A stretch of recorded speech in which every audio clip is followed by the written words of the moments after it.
10, 9, 8, 7, 6, 5, 4, 3, 2, 1, 0.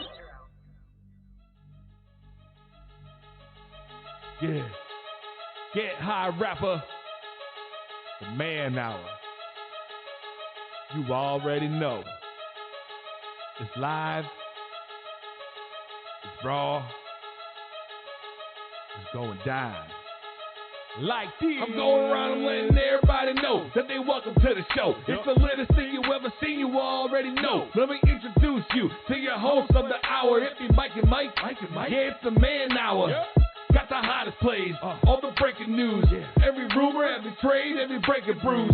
Tighten knuckle screws, yeah, it's going down. Have you saying what the fuck and never watered down? It's going down, I'll be rolling up. And if you buy it or you sell it, then you made the cut. Watch me flip it back, I can double up. I got sriracha for that ass, I'ma burn it up. Gotta check the rules and know that if you fair foul. Rep blow the whistle, coach throw the towel. We can do this on the field or outside the line. Now we going live. And what is up, everybody? Michael Buckosher here with the Mike and Mike Man Hour. Live, raw, and uncut sports talk. Coming at you live on this Monday edition of RTFSportsNetwork.com, noon hour, East Coast time. If you are watching us live on a Facebook page, welcome to the show. We're also on the YouTube channel.com as well. YouTube channel, I should say. That's youtube.com/Mike and Mike Man Hour. If you guys head over there, we are giving away another giveaway tonight. So you have to be active in the chat and basically just say, hey, hashtag Man Hour once the giveaway comes live. So we are giving away another snapback hat tonight. So feel free to jump in there, guys, and join the movements over there. We have some more giveaways coming up in the upcoming weeks as well. I believe it is Wednesday. We're giving away some stickers as well. If you are a sticker connoisseur like myself, I put them all over my computer and laptop and whatnot. But also, we are giving away the $100 Amazon gift card still. So all you have to do is jump on our Facebook page, like that page, and share us with a couple friends as well. And if you guys are new here, this is live, raw, and uncut sports talk. So, guys, I am flying solo tonight. Mike LeBlanc is dealing with some family issues. If you guys listen to the show, Thursday night, you know exactly what is going on. So I am not going to air out the man's news by any means, but just keep him in your thoughts and prayers over there. Mike is very well missed here on the Mike and Mike Man Hour. What is up, Mike Reeves? Yes, I am Mr. Clean Man. Cause here, check this out. I don't know if you guys can see that on camera or not, but I was working on my garage and I decided it would be fun to headbutt a ceiling joist. So I had to get that taken care of and fixed up a little bit. So we do have an exciting show happening, guys. Some news that is happening in the NFL. Guess what? We are only 17 days. 23 hours and 12 minutes and 10 seconds now until kickoff. Whew. Man, I am excited. NFL football season is a little over 2 weeks away. We're about 2.5 weeks away. 17 days until kickoff. September 10th, Kansas City Chiefs versus Houston Texans. And as Mike Reeves says, he loves you, Mike LeBlanc. Stay up, brother. Yes, man, definitely stay on your feet and keep looking positive because we do miss you over here at the Man Hour. Speaking of the Man Hour, guys, if you guys head over to mikeandmikemanhour.com, we are selling some merchandise as well over there. We got some T-shirts along with the snapback hats as well for sale over there. So if you head over to the Mike and Mike Man Hour and check out the merch store, guys, it is very, very reasonable priced over there. Just go, help us out. Support the show. And if you don't want any gear, feel free to drop a donation on there as well. So that would be much appreciated as well. So we do have a new follower in the house. Leah Christie, thank you for the follow. Also, Rob Romby, thank you for the follow as well. And TJ Burns, thank you for the like, man. We definitely appreciate you guys, everything that you guys do for us here on the Mike and Mike Man Hour. Every little bit helps. Sharing this feed, liking the comments, and also dropping the emojis in there help as well. So definitely feel free to jump on board with that. But tonight we are going to get started with the What Does, and we'll be hitting them off right now.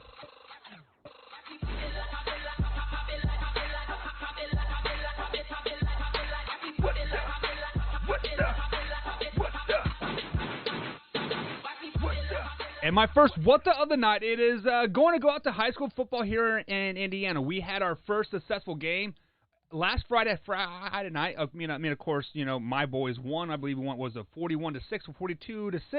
But I'm not here to talk about that. I am here to talk about time management and coaching atmosphere in high school football. I don't care if you are a young coach. I don't care if you're an old coach. I don't care if you're a middle-aged coach, right? When you are down 41-0 at halftime, and we are playing our freshmen against your varsity starters, you should know not to play those guys. Understand that we play you again week 5. We play you again in 4 weeks, and you be sure we are going to put 65 up on your bitch asses before halftime. Southern Indiana football, you guys better recognize the What Does, because I am bringing them out. What Does Jeffersonville High School.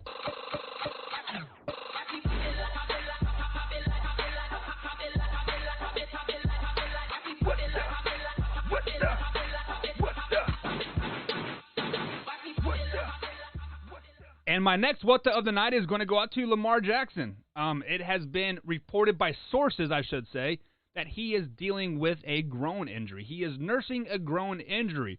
I can already see it now, that the boys, all you Lamar Jackson fans out there, like, oh, he is injured. Like, so when Lamar Jackson has a down year this year and, like, not even a top 10 quarterback in the NFL moving forward, you guys are going to revert back to August 23rd when sources come out saying that he has a groin injury.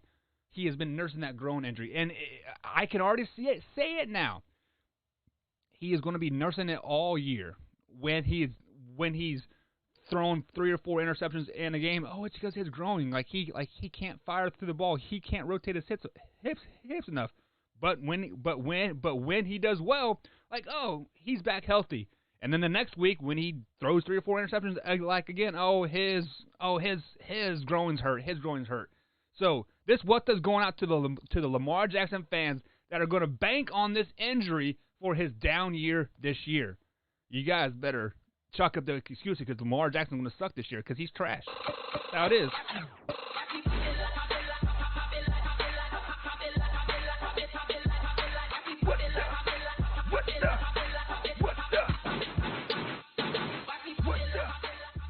And my next What The of the night is going to go out to the LA Clippers and Dallas Maverick games. If you guys were not watching that game today, it was an absolutely amazing game. I'm not a huge NBA fan by any means. I kind of told myself that I wasn't going to support them because they have the whole Black Lives Matter thing on the floor and on their backs and the equality and like all that stuff. But NBA playoff basketball is hands down the best basketball that you will ever see when they actually play and like actually hustle up and down the court. And Luka, that kid from the Dallas Mavericks, I believe this is his 4th ever playoff game. He hit the game winner tonight versus the LA Clippers, I should say, Sunday night, versus the LA Clippers, giving them a 136-134 win in overtime. So, guys, this What The is going to go to the masses out there that say that Kawhi or somebody else is the new face of the NBA after LeBron James leaves. Guys, you guys are wrong. Luka is the face of the NBA after LeBron James leaves. Luka is a man among men down there in Dallas, and he has proven it. You guys better jump on this bandwagon real quick. I believe his number, 77? Buy some Dallas Maverick jerseys. 77. Everybody else, you guys get the What The. Luka, the man.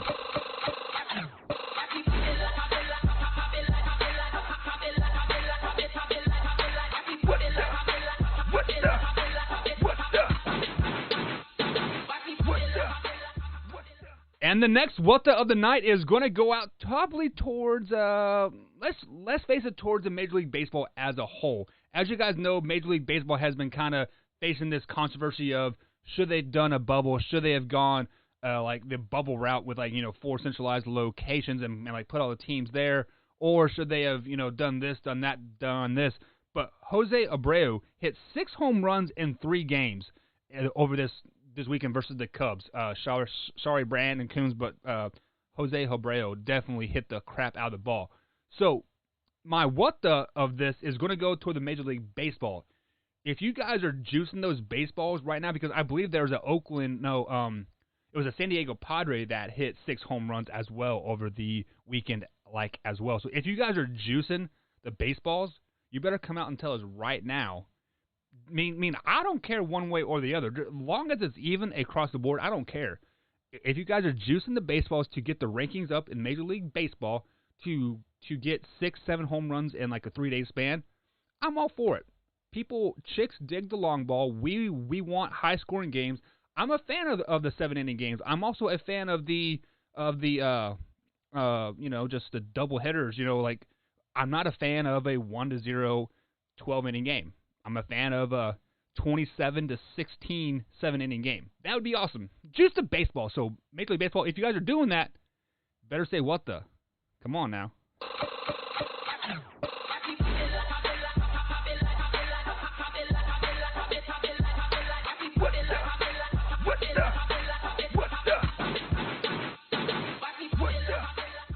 And my next what the of the night is going to go out to the COVID testing community. You guys know we couldn't go out a show without talking COVID because let's be honest, COVID is definitely running my life right now, and it basically sucks. I ain't gonna lie one bit. It definitely sucks. But there have been NFL teams that have been kind of shut down over the weekend. I believe it was the Browns and the Bills that were shut down because a bunch of positive tests of COVID. They were all sent to one centralized testing center. I forgot the name, but they are owned by a Democrat Party. But nonetheless, I digress. But they sent out those same tests to local testing centers to get a quicker 24-hour turnaround. They all come back negative. It turns out that there's one testing center. I don't know where the testing center is or the name of it. I don't care. I don't want to give them any publicity or anything from my mouth. Just know that these people are probably fudging the test. Because this center has over 40% positive rate when tests are sent to them. Those same tests that are sent to local testing centers or to other centers, over 75% of them come back negative. Think about that. I'm just going to let you sit there and ponder that. Ponder those thoughts. COVID's a hoax.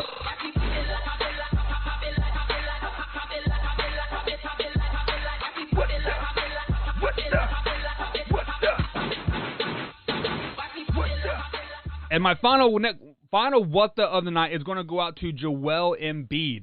After the getting swept by the Toronto Raptors on Sunday night, he during the post-game interview basically kind of pondered his thoughts or his future about staying with the Philadelphia 76ers. Joel Embiid, I respect you for going through the process and like whatnot, but if you were to jump ship now, that tells me that you are not the person that I thought you were at all. So Joel Embiid, stay in Philadelphia, ride out the trust, keep trusting the process, be like my man Alex Gordon. Alex Gordon was the lowest of the low with the Kansas City Royals. He grinded through for 10 years, and then they won the World Series, and now they're back to grinding through the shit there, and Alex Gordon is still there. Because he is true to his blood. He is making good money playing baseball, playing for his team that he loves. You say you love Philadelphia, stay there. Show them that you really love them. Come on, Joel Embiid. Do not ponder your thoughts about leaving Philadelphia. I don't think any other team in the NBA really wants you, to be honest with you.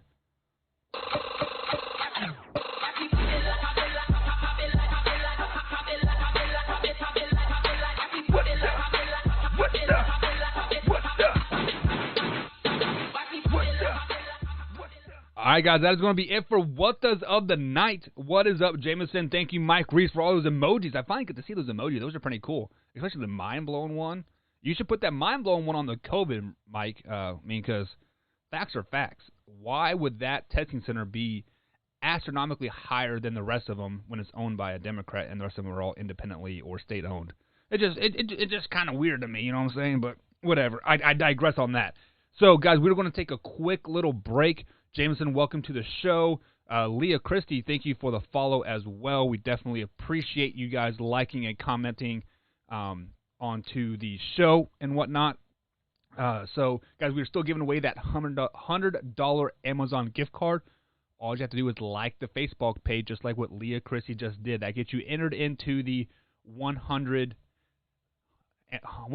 Amazon gift card. And then if you share the page and join some of our Trash Talk groups, that gets you additional entries as well.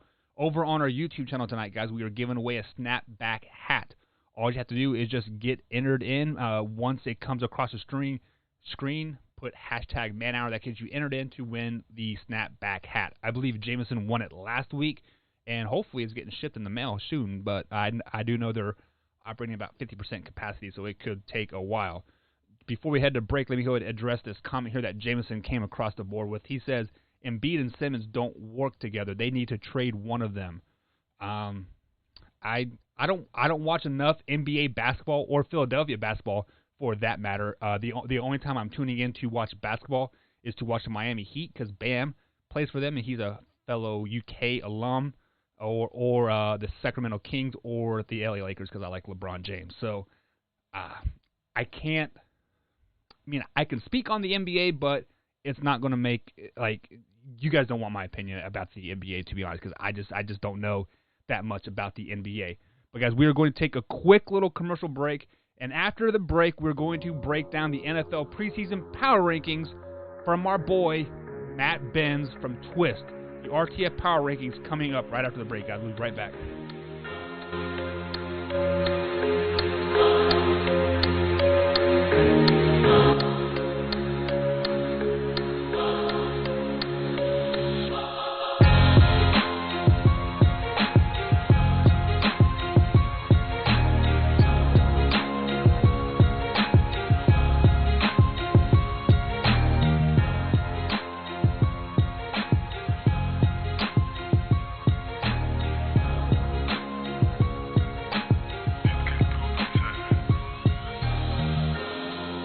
And welcome back to the Mike and Mike Man Hour, guys. Live, raw, and uncut sports talk here on the Facebook Live page or YouTube Live, Sunday through Thursday, 10 p.m. East Coast time. You can also follow us on Twitter and Twitch as well during those times. If you missed any part of the show whatsoever, you guys can find us on iTunes, iHeartRadio, and Spotify. And as always, the show is aired Monday through Friday, noon East Coast time on the RTFSportsNetwork.com. Now all the house cleaning is out of the way. Guys, the RTF Sports Network team has started to put together power rankings for us. Like we have hockey, NBA, Major League Baseball, and what is important to the Mike and Mike Man Hour show here is the NFL power rankings. So I believe it is Matt Benz that does the power rankings for the RTF Sports Network page. If you guys are interested in those pages, they come out every Tuesday. I believe it's 9 a.m. East Coast time is when those come out. But we're going to give you a little sneak peek because I have a little inside source. So, per Matt Benz from the RTF Sports Network, this is the NFL preseason power rankings going into Week 1, which Week 1 is 17 days away, 22 hours, 56 minutes, and now 24 seconds. It is getting ever so closer. So, with that being said, coming in at number 10, I should say, he has the Green Bay Packers. Number 9, he has the Dallas Cowboys. Number 8, he has the Seattle Seahawks. Number 7, the Pittsburgh Steelers. Number 6, the Tampa Bay Buccaneers. Number 7, the Indianapolis Colts. Number 4, Baltimore Ravens. Number 3, San Francisco 49ers. Number 2, the New Orleans Saints. And coming in at number 1, my Kansas City Chiefs. So earlier in the, whoops, I pushed the wrong button. My bad, guys, my bad. So earlier in the day, when like Matt told me his rankings, and so we could make the graphics and whatnot, I asked him a very simple question. I said, "Here, let me pull it up because we have like little Facebook chat going on here where it is power rankings. There we go." And just so I don't misquote anybody by any means, I said, "This is being serious. Why are the Bucks that high? I want to talk to you on the show sometime this week to basically defend your rankings like a tad bit." And this did not come from Matt. This came from Daniel from Infinity Sports. I believe he does the NHL power rankings, and he said because from week 8 on they had the number 1 pass rush, the number 2 overall defense, and then they went and added Tom Brady and to the best wide receiver tandem in the NFL. Just like this is obviously just his opinion from Daniel Sullivan from the Infinity Sports, but I went ahead and did some fact digging. The fact that yes, it is the fact that the Tampa Bay Buccaneers had the number 2 defense and the number 1 pass rush in the NFL the last 8 weeks of the NFL season. That is a fact. The second fact is that they also had the easiest schedule in the NFL from week 9 to week 17, the last 8 weeks of the season.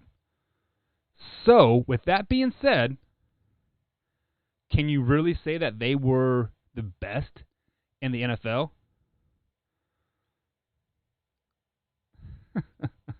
Mike Reeves comes with the breaking news. He says, per my source, me as in Mike Reeves, Matthew Benz was just fired as a co-host from Twist.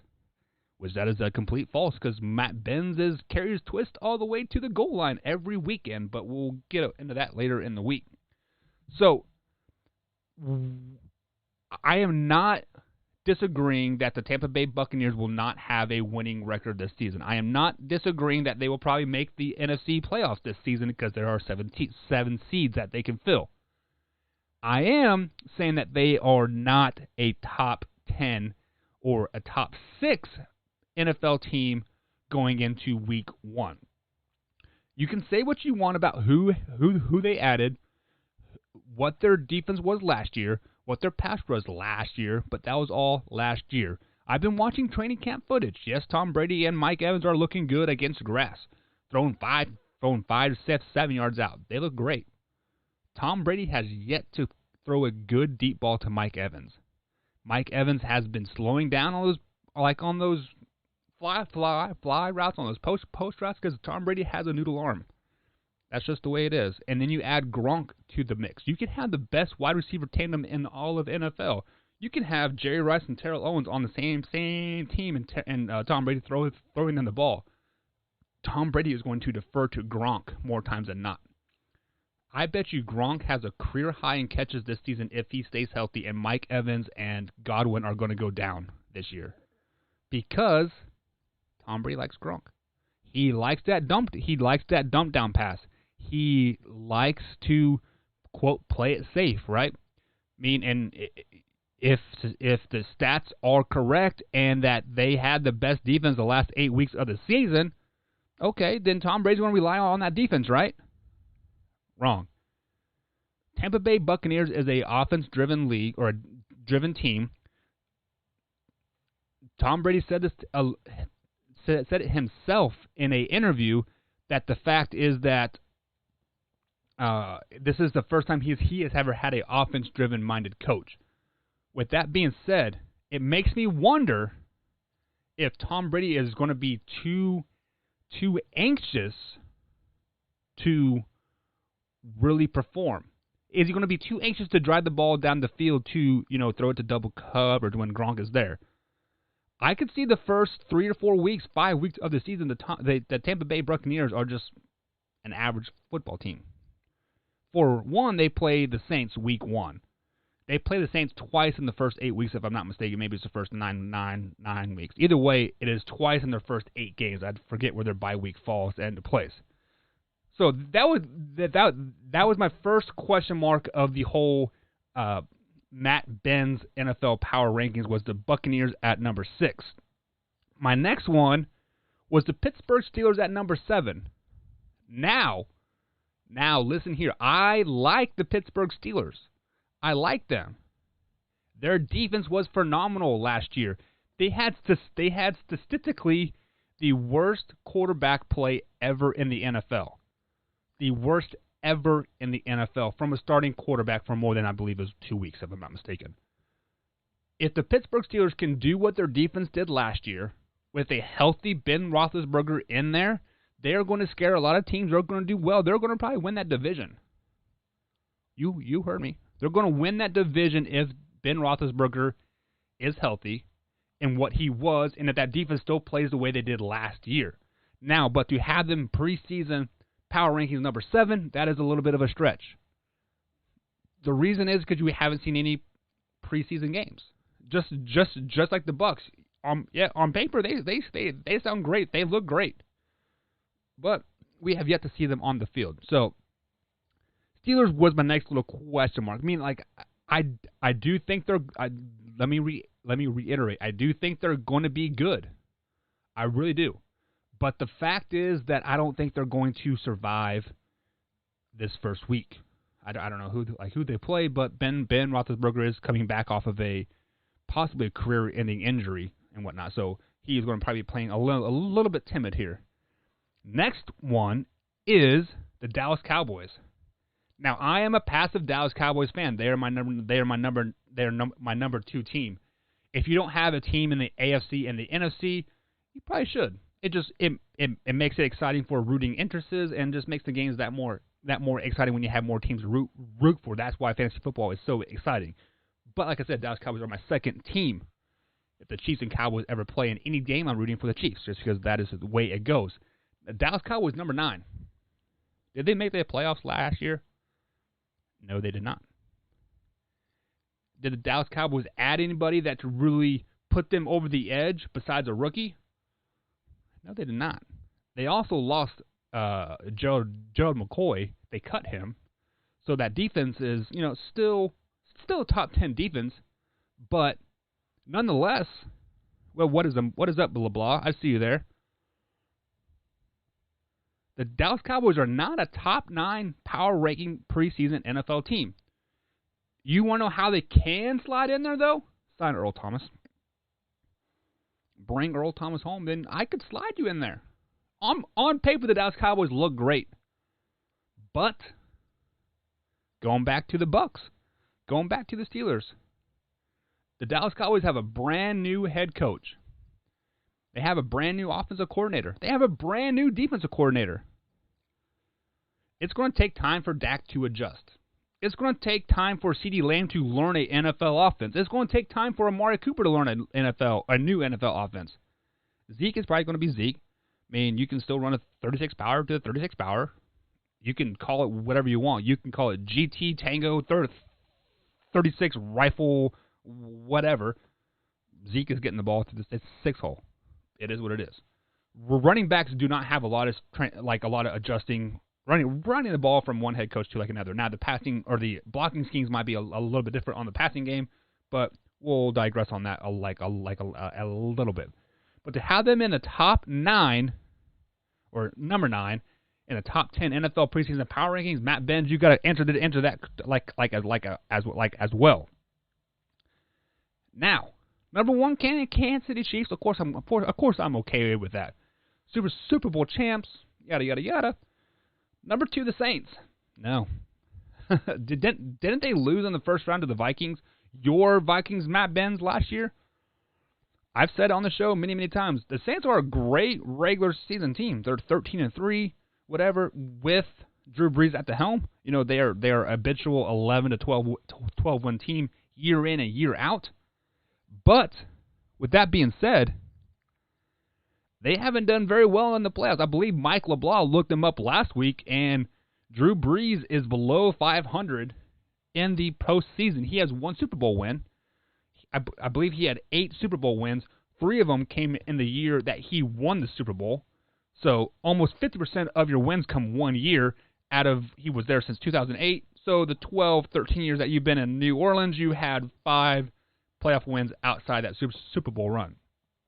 So Saints at number 2, we'll see. Like I said, they're a great regular season team. I would want to face the Saints in the playoffs. No matter what. Saints in the playoffs, let me have them. Number 3, 49ers. I think you have to put them up there because they were the Super Bowl losers, but the Super Bowl slump is real. San Francisco 49ers will not make the playoffs this season. They'll be 7-9, 8-8 at the best, and miss the playoffs.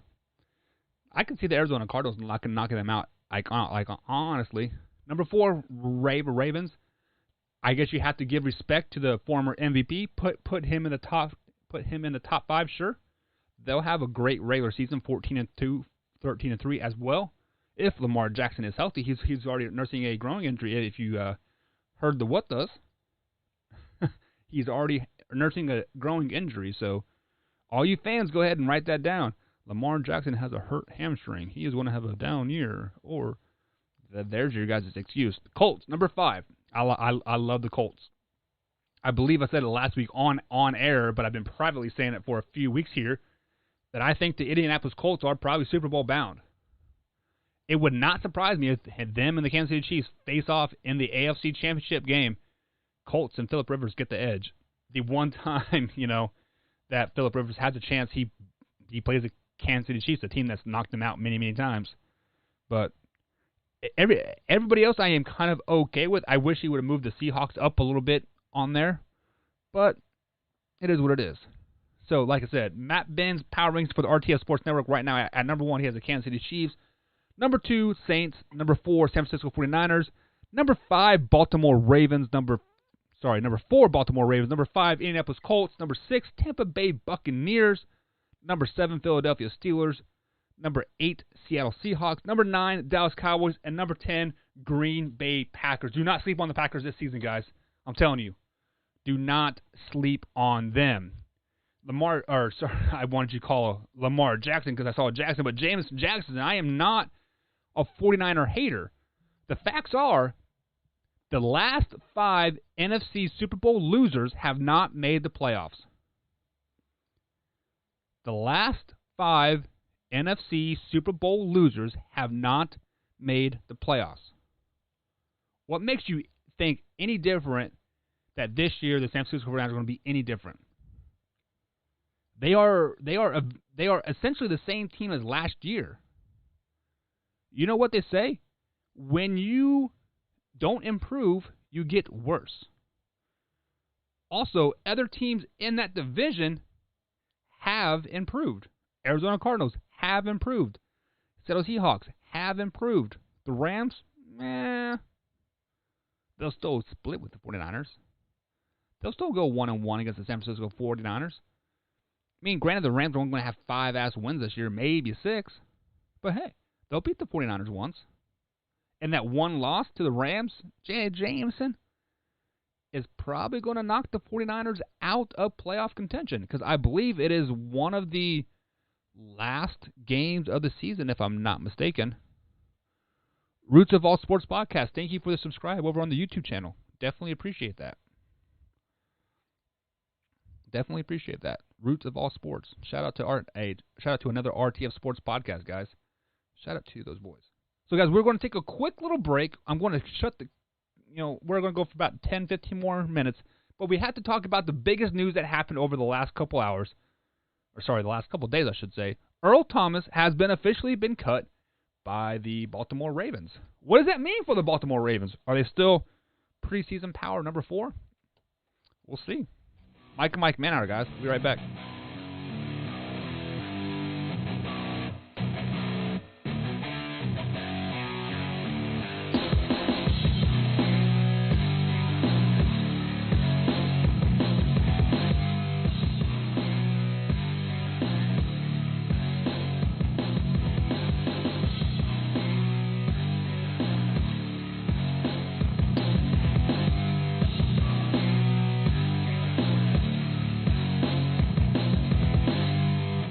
And welcome back to the Mike and Mike Man-Hour, guys. Live, raw, and uncut sports talk. Michael Buckhouse here tonight. Mike LeBlanc is taking the night off. So definitely send him some wishes over on the Twitter machine at Mike Man-Hour on the old Twitter machine. If you guys are watching us on live Facebook right now or YouTube, Over on the YouTube channel, we're giving away a snapback hat. All you got to do is put hashtag ManHour over there in the chat. Also, we're giving away a $100 Amazon gift card right here on the Facebook page once we hit the 500 like mark. All you have to do is to like this page. And if you want additional entries, share it and enter in one of our Trash Talk groups because we all like to talk trash. That is why we like sports. Let's just be totally honest. Also, starting here in the next couple days or so, the Mike and Mike ManHour Fantasy Football League will be opening up, and we'll probably do the draft on, say, next Sunday or the Sunday after that because football season is officially 17 days away. Whew, now that is all of the time, all out there. If you guys have missed any part of the show whatsoever, we are on iTunes, iHeartRadio, and Spotify as well. Also on rtfsportsnetwork.com noon edition. Rhonda Bruce, thank you for the like as well. We definitely appreciate that you have been entered in the $100 Amazon gift card giveaway. I believe we're sitting at like 485 likes right now, so we're definitely very, very close. So, housekeeping is out of the way. Now let's get into the real news of the... Is it the weekend? The week? I don't know. Either way, the news that really hit me home, I believe it was Friday night because we were in a rain delay, lightning for like 2 hours, and I was looking at the phone and I saw some tweets happening between Earl Thomas and it was from Adam Schefter, I should say, from ESPN about Earl Thomas, saying that he is expected to get released by the Baltimore Ravens because of a fight that happened earlier in training camp that week. Okay. That made me start scratching my head right there off the bat. They said they were releasing him probably because of a fight earlier in the week. First things first, if you are not fighting in training camp, if you are not getting pissed off at each other, if things are not getting chippy, like a little extra shoving, if punches are not being thrown, we get punches thrown at high school level all the freaking time. You are not practicing hard enough. You are not practicing hard enough if there is not a fight on the football field at some point during training camp. Simple as that. So, when they said that Earl Thomas was probably going to get released because of a fight, I started thinking to myself, there is something deeper that is happening there. So, in our sports trash talk group, I posted, I shared the picture of the screenshot of Adam Schefter's tweet saying that he has officially been released, and in the comments below, forget who it was. So if you are watching, give yourself a shout out there. They said that Earl Thomas has been consistently showing up late to practices, arguing with coaches and whatnot. So basically, kind of being like a cancer in the locker room. So this was finally the straw that broke the camel's back. But what is really going on? Does Earl Thomas want out? Are they forcing him out? I mean Earl Thomas has pretty much been a staple of a defenses for 9-10 years.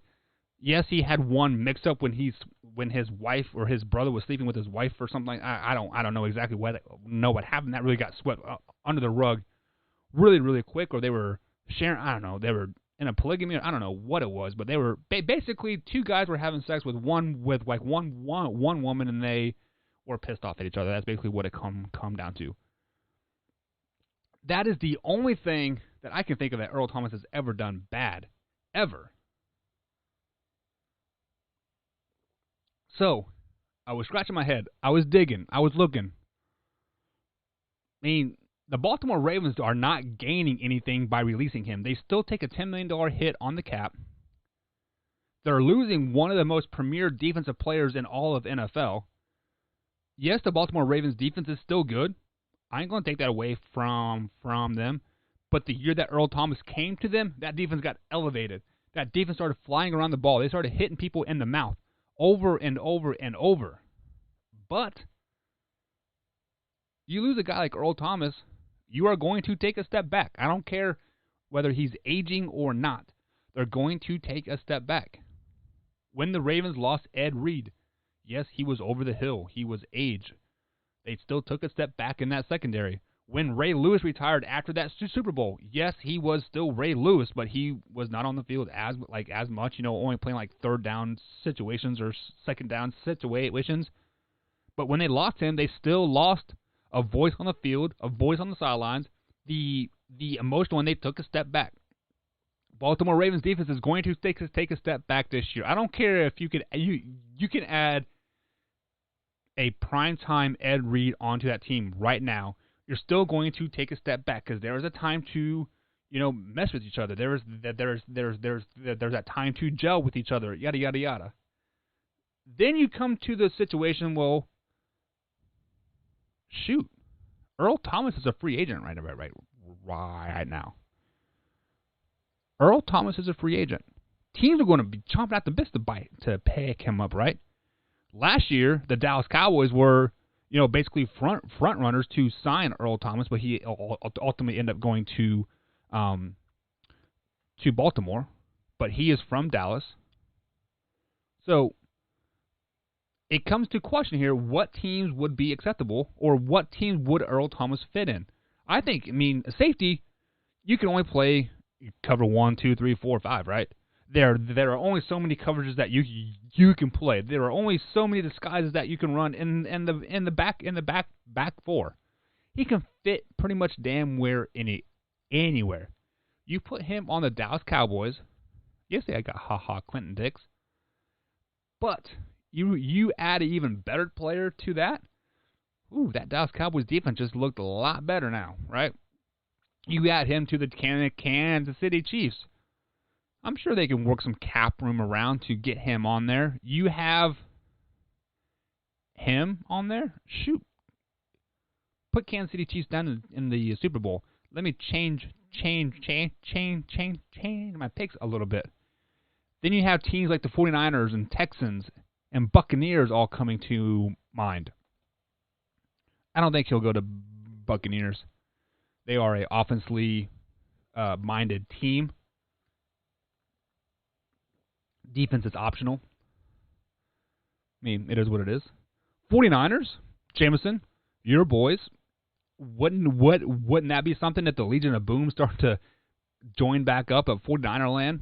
Like what it's called Levi Stadium now, right? They already got Richard Sherman over there. So, heck, why not go over there, right?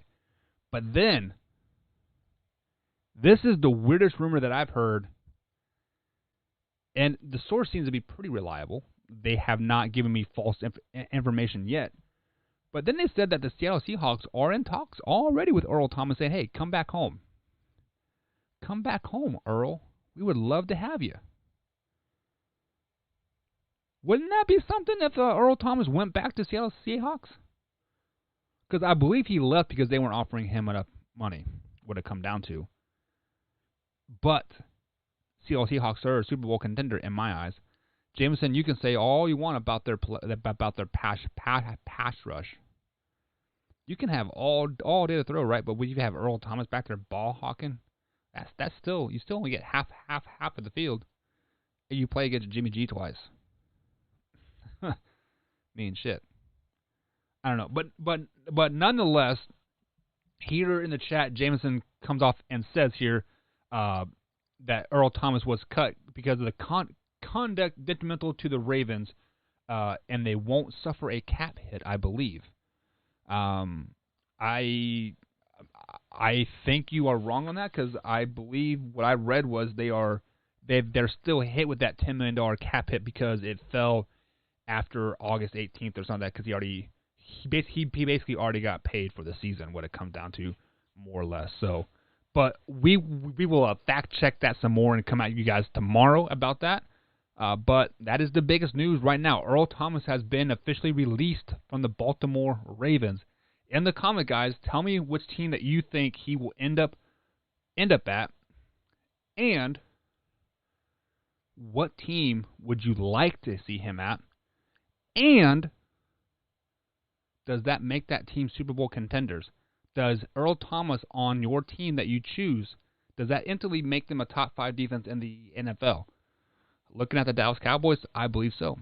They will be a top 5 defense either with him or without him. So that's definitely a yes. He definitely catapults them into playoff talks even more.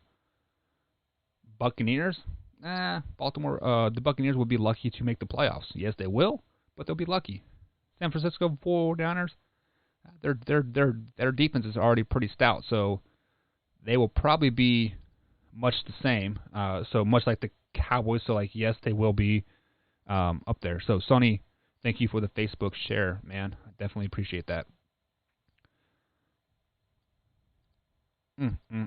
Earl Thomas, cut. Baltimore Ravens. Jake Silva, thank you for the like as well, my man. Definitely appreciate those shares, guys. You guys are getting entered into that $100 Amazon gift card thing. We got a lot of stuff rolling in here. Joel, thank you for the YouTube subscription, man. David Smith as well. Carson Lloyd, man, 4 new subscribers on YouTube tonight, guys. Thank you very much for those subscribes. So, guys, that is going to be it for tonight's show.